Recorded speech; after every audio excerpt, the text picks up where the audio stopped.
Spanish Trail 2025 year in review. What happened in the real estate market and what does it mean as we move into 2026? That's what we're going to talk about right now. And so quite a year, 2025. I mean, if you've been following the local media, you know that it's one of the worst years for real estate sales since, well, the media reported 2007, but that was another recessionary time. So of course sales were slow then. But if you look at a non-recessionary time, sales in Las Vegas haven't been this low since the mid-1990s. And so what I wanted to do is spend a little time talking just about the Spanish Trail submarket, because that's something that I know is near and dear to you. And knowing what's going on in that market will be a lot more interesting and a lot more helpful than what's going on overall in Las Vegas. So the first thing that happened in Spanish Trail is, just like in the overall market, supply is decreasing in Spanish Trail. Single-family residences, the supply down 25% in just the last couple of months of the year. And new listings added in the month is down as much as 35%. And so a lot fewer homes coming on the market as we rounded out 2025 than prior months.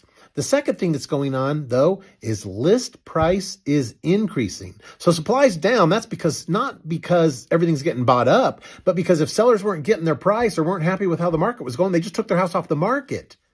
But the properties that are on the market are finding list price increases. From September to December, we watched the median list price for a single family house in Spanish Trail go from 1.2 million up to almost 1.3 million. So while supply is down and activity's down, list prices are up. The third thing is that sales in Spanish Trail are pretty stable. They've been pretty stable over the last few months. If you look at the single-family residences, we see that there's around 3 to 4 units that are going under contract every month and 2 to 3 townhouses or condos. That means about 5 to 7 properties are going into escrow every month in Spanish Trail.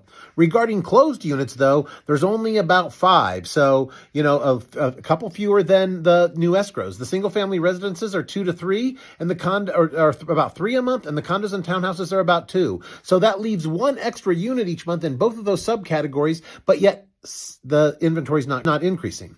The fourth thing in Spanish Trail is prices. Now, as we rounded out the year, we're looking at the median price in Spanish Trail for a single-family residence to be somewhere between 1 million and 1.2 million. Remember, we only have a very few number of sales each month, so to try to make a dependable or reliable or just a authoritative claim about a single specific median sales price would be a little aggressive. We've picked a range here because we think safely a single-family residence in Spanish Trail is selling anywhere from about 1.2 million. And we think right now that the condos and townhouses market the sales price range is between about 485 and 525, maybe 535 if you got a lot of nice upgrades and it's been updated some.